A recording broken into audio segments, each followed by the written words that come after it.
बागेश्वर धाम के पीठाधीश्वर पंडित धीरेन्द्र कृष्ण शास्त्री ने मेरठ में औरंगजेब को लेकर बड़ा बयान दिया। न्यूज 18 से एक्सक्लूसिव बातचीत में बाबा बागेश्वर ने कहा कि देश को तोड़ने वाला कभी महान नहीं हो सकता। यहाँ औरंगजेब और उसके गुर्गों के नाम पर कई इमारतें हैं। सुनिए जरा क्या कुछ कहा है बाबा बागेश्वर ने। आचार्य धीरेन्द्र कृष्ण शास्त्री मेरठ पहुंच चुके हैं। मेरठ में अगले 5 दिन तक हनुमंत कथा करेंगे और सत्य सनातन का संकल्प लेकर ये अपनी धार्मिक यात्रा को आगे बढ़ा रहे हैं। आप देख सकते हैं आचार्य धीरेन्द्र शास्त्री मेरठ पहुंच चुके हैं। मेरठ के बीसी लाइंस में है और जागृति विहार एक्सटेंशन में यहाँ पर हनुमंत कथा करेंगे। आप देख सकते हैं कि धीरेन्द्र शास्त्री कार के अंदर बैठे हैं, अभी यहाँ से उतरेंगे और उसके बाद इसी घर में प्रवेश करेंगे।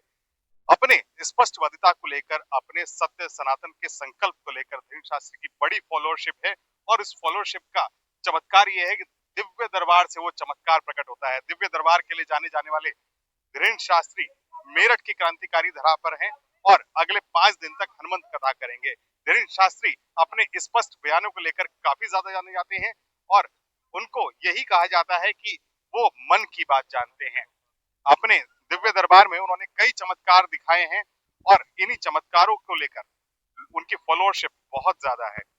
आप देख सकते हैं धीरेन्द्र शास्त्री के साथ एक बहुत बड़ा अमला भी है। यहाँ पर लोग उनको पसंद करते हैं, लोग उनको सुनना चाहते हैं। जिस तरीके से मेरठ में धीरेन्द्र शास्त्री का स्वागत हो रहा है वो देखते ही बनता है। अगले 5 दिन तक मेरठ के जागृति विहार में हनुमंत कथा करेंगे और यहाँ पर इस समय धीरेन्द्र शास्त्री है। अपने बयानों को लेकर धीरेन्द्र शास्त्री जाने जाते हैं और उन्हें यही कहा जाता है कि वो मन की बात जानते हैं। हिंदू राष्ट्र और सत्य सनातन के सपने को लेकर धीरेन्द्र शास्त्री अपनी धार्मिक यात्राओं पर बढ़ रहे हैं और लोग उनको स्वागत कर रहे हैं, लगातार उनके पैर छू रहे हैं, स्वागत कर रहे हैं और यही कह रहे हैं कि बाबा हिंदू राष्ट्र की स्थापना में सहयोग करो। बाबा भी साफ तौर पर यही कह रहे हैं कि हिंदू राष्ट्र होना ही चाहिए, क्योंकि जिस तरीके से देश में इस समय माहौल है उसको देखकर यही लगता है कि हिंदू राष्ट्र देश को तोड़ने वाला महान नहीं हो सकता, देश को जोड़ने वाला महान हो सकता। खाजूवाला के सीबीओ ऑफिस में एसीबी की कार्रवाई देखी गई है और जहां पर लिपिक चोरूलाल को 20,000 की रिश्वत लेते गिरफ्तार किया गया। पीटीआई के निलंबन काल का वेतन बनाने की एवज में ये घूस ले रहा था लिपिक चोरूलाल, जो 20,000 की रिश्वत लेते हुए ट्रैप कर लिया गया है। 30,000 रुपए आरोपी ले चुका है पहले रिश्वत और अब 20,000 की राशि लेते हुए आज एसीबी ने इसको ट्रैप कर लिया। ACB additional SP Mahavir Sharma की अगुवाई में कार्रवाई को अंजाम दिया गया। एसीपी डीवाईएसपी महेश श्रीमाली जय कुमार कर रहे हैं अब कार्रवाई।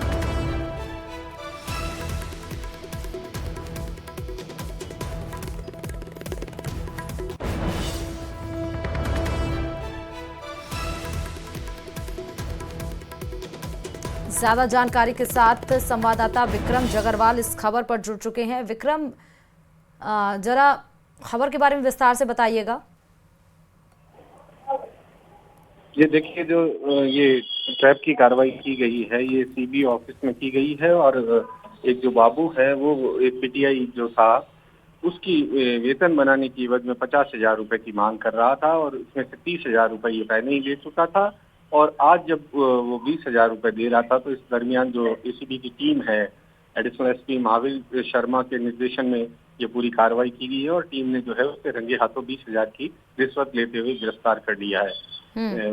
मौके पर जो खाजूवाला के ब्लॉक जो एजुकेशन ऑफिस है वहां पर ये कार्रवाई हुई है और मौके पर डिप्टी जो है महेश श्रीमाली और जय कुमार जो है वो कार्रवाई वहां कर रहे हैं। जी, और इस बात की जानकारी कैसे लगी कि इसने पहले 30,000 ले रखा था, 20,000 फिर से ले रहा है रिश्वत? देखिए, ये परिवादी जो है वो परेशान हो चुका था इससे, तो परिवादी ने ही एक शिकायत एसीबी को दी थी कि जो बाबू है वो वेतन बनाने की एवज में इतनी रिश्वत राशि की मांग कर रहा है और ये कुछ राशि जो है वो पूर्व में दे चुका था। ये जो 30,000 रुपए की जो राशि बताई जा रही है ये पूर्व में ये दे चुका था और उसके बाद भी वो जो मांग कर रहा था तो उसने ये शिकायत दी थी और उसी के आधार पर जो है आज इस बाबू को ट्रैप किया गया है। ठीक है, बहुत शुक्रिया विक्रम तमाम जानकारी देने के लिए खबर पे। टोंक से बड़ी खबर, तहसील ऑफिस में एसीबी की कार्रवाई देखने को मिली है। एसीबी की कार्रवाई से कार्यालय में हड़कंप मच गया। रजिस्ट्रार कार्यालय का वरिष्ठ लिपिक ट्रैप किया गया। विजेंद्र मीणा को रंगे हाथों गिरफ्तार किया गया है। वेंडर का लाइसेंस रिन्यू कराने के लिए विजेंद्र मीणा यहां पर रिश्वत ले रहा था। परिवादी से 2000 रुपए की ये घूस मांग रहा था और उसी दरमियान एसीबी ने कार्रवाई करते हुए इसको ट्रैप कर लिया और अब इससे पूछताछ की जा रही है कि क्या इसके ऊपर जो बड़े अधिकारी हैं वो भी इससे मिले हुए हैं और ये कब से इस तरह से भ्रष्टाचार करता हुआ चला आ रहा है, लेकिन अब जाकर ये पकड़ा गया है। वेंडर का लाइसेंस रिन्यू करने के एवज में इसको ट्रैप किया गया है। विजेंद्र मीणा से अब पूछताछ जारी है। टोंक में भी एसीबी की बड़ी कार्रवाई देखने को मिली।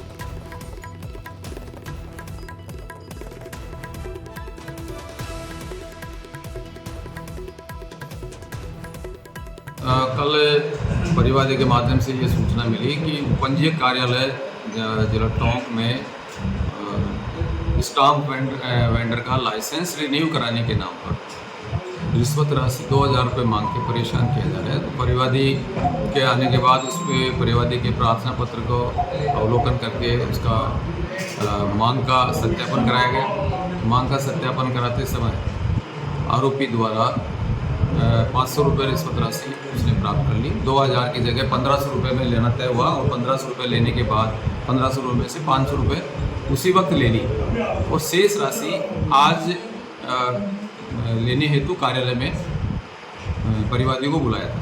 तो आज परिवादी के कार्यालय में जाने के बाद आरोपी ने अपने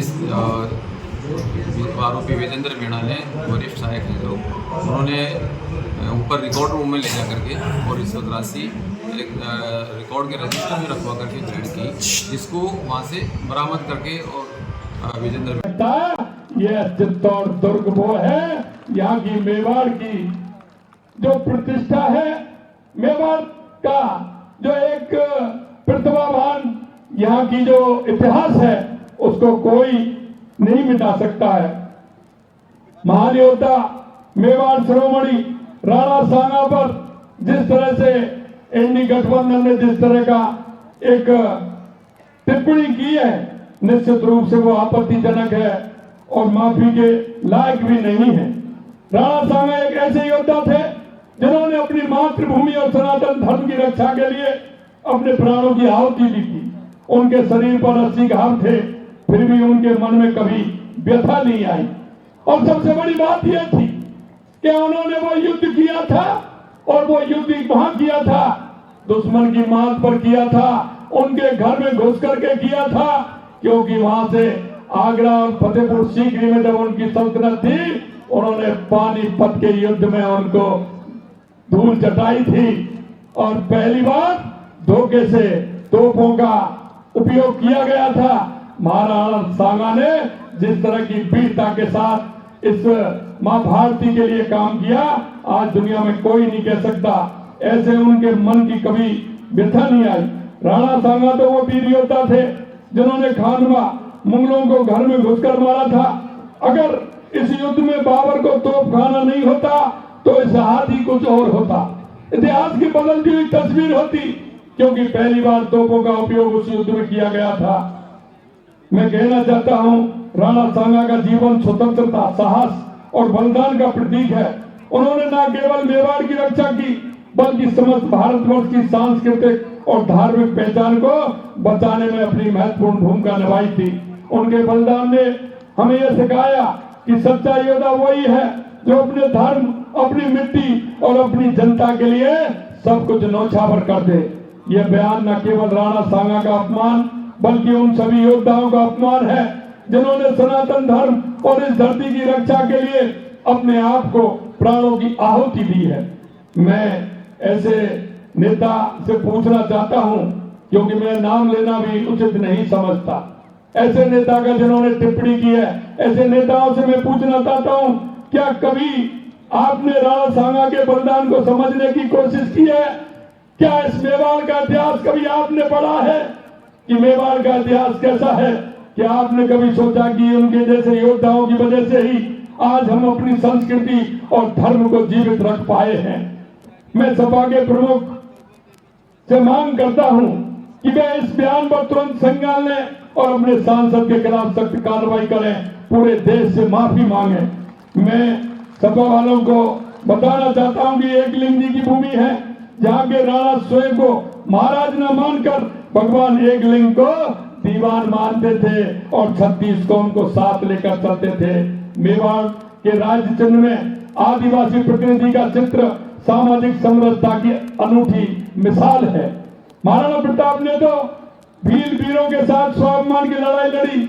यहाँ का कथन है, जो दृढ़ राखे धर्म को ताए राखे करतार।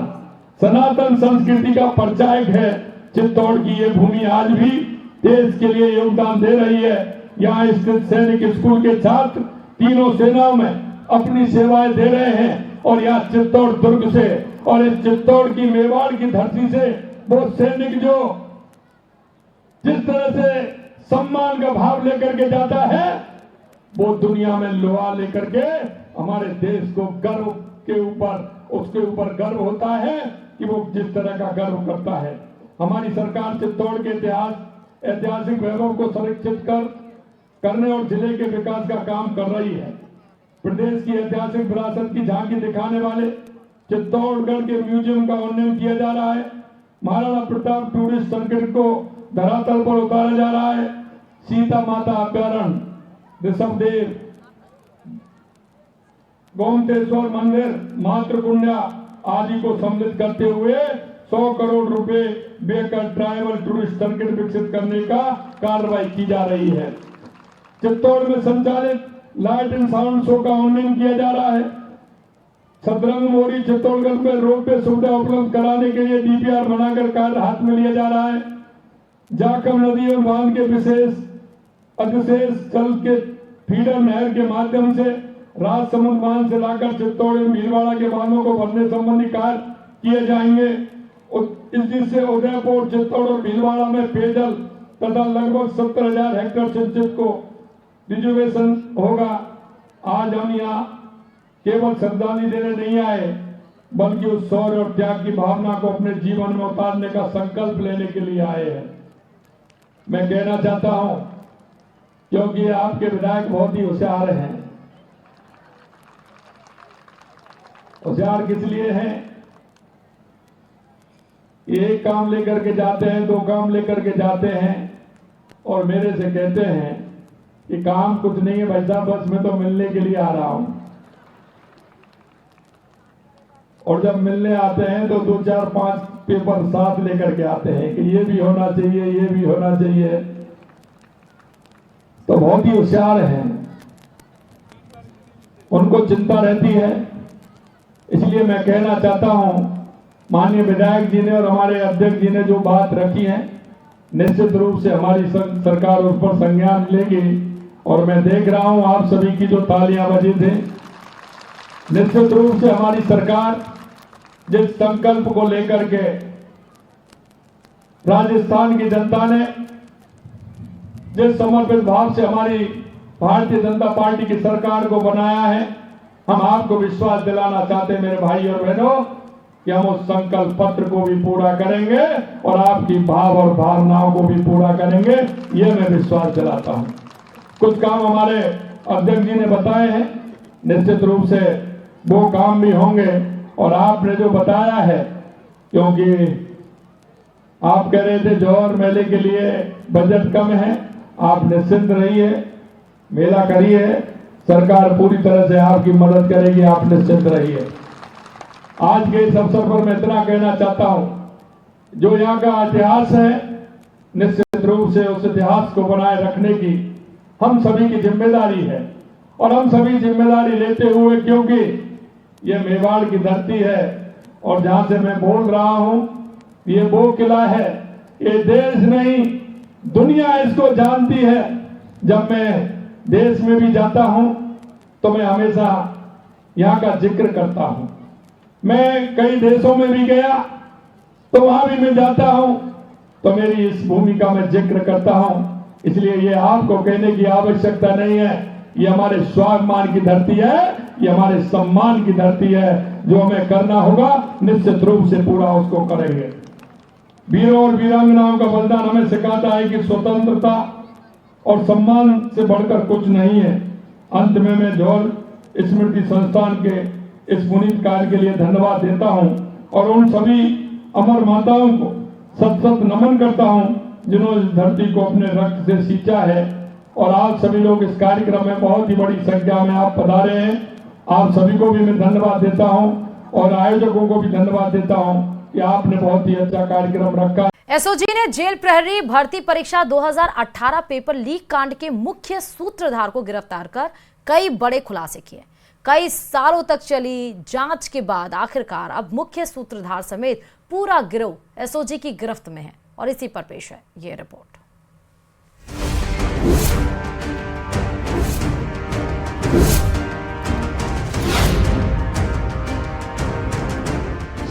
गिरफ्त में जेल प्रहरी पेपर लीक गैंग। एसओजी ने किया सनसनीखेज खुलासा। 60 लाख में किया नकल का सौदा।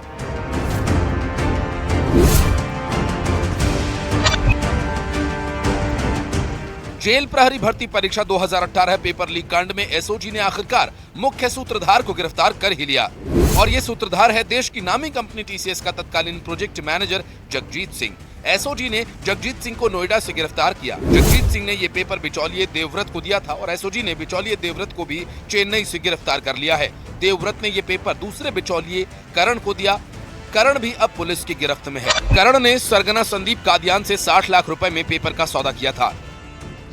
टीसीएस के प्रोजेक्ट मैनेजर जगजीत ने देवव्रत को पेपर दिया। देवव्रत ने भर्ती परीक्षा का पेपर करण को दिया। करण ने 60 लाख में संदीप कादियान से सौदा किया। संदीप कादियान ने अनिल और आशीष को पेपर दिया। अनिल और आशीष ने अभ्यर्थियों को पेपर बेचा।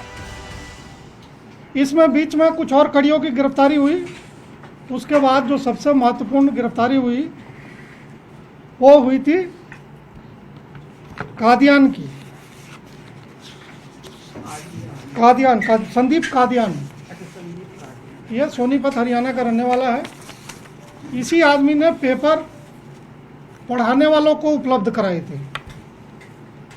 पेपर पढ़ने वाले लोग थे, उनको पढ़ाने वाले लोग थे और उनसे पर कैंडिडेट बात करके जिसने पेपर उपलब्ध कराया था वो आदमी संदीप कादियान ज्ञात हुआ। पेपर लीक कांड के सरगना संदीप कादियान को पहले ही एसओजी ने गिरफ्तार कर लिया था, लेकिन वो आगे की कड़ियों को जोड़ नहीं पा रही थी कि आखिर संदीप कादियान के पास भर्ती परीक्षा का पेपर कहां से आया। एसओजी के पास कुछ क्लूज थे। उसके आधार पर ही एसओजी ने मामले की जांच जारी रखी और आखिरकार इस पूरे गिरोह का पर्दाफाश करने में कामयाबी हासिल की। पेपर लीक कांड में कुल 20 लोगों को गिरफ्तार किया गया है। तो ये पेपर लीक करने का जो मूल रूप से जिम्मेवार है वो तो है जगजीत सिंह, जो टीसीएस का उस समय इस परीक्षा को कंडक्ट कराने का प्रोजेक्ट का मैनेजर था। जगजीत सिंह और चेन्नई से जो देवव्रत कादियान की गिरफ्तारी हुई है, ये दोनों पूना से साथ इंजीनियरिंग किए हुए हैं और ये उस समय गुड़गांव में रहते थे। करण कुमार जगजीत सिंह का जमशेदपुर में साथ स्कूल में पढ़ाई किया था, तो जगजीत सिंह के मार्फत ही करण कुमार और देवव्रत आपस में मिले थे। चूँकि उनके आपस में ज़्यादा मेल जोल हो गया और शायद जगजीत सिंह को करण कुमार पर उतना ज़्यादा भरोसा नहीं था, तो जगजीत सिंह ने यह पेपर देवव्रत को दिया, देवव्रत ने करण को दिया। करण ने पैसे की बात करी 60 लाख रुपए में कादियान से और कादियान ने अनिल और आशीष के मार्फत बेनिफिशियरी तक ये पेपर पहुंचाने की कोशिश की थी। राज्य सरकार ने जेल प्रहरी भर्ती परीक्षा का जिम्मा जोधपुर की सरदार पटेल पुलिस यूनिवर्सिटी को सौंपा था और यूनिवर्सिटी ने पेपर लीक रोकने के लिए ऑनलाइन भर्ती परीक्षा कराने का निर्णय लिया और इसके लिए देश की नामी आईटी कंपनी टीसीएस को परीक्षा का जिम्मा सौंपा गया। लेकिन टीसीएस कंपनी के प्रोजेक्ट मैनेजर ने ही पेपर लीक कर सारी कवायद पर पानी फेर दिया। हालांकि अब मुख्य सूत्रधार समेत पूरा गिरोह एसओजी की गिरफ्त में है। विष्णु शर्मा, न्यूज़ 18 जयपुर।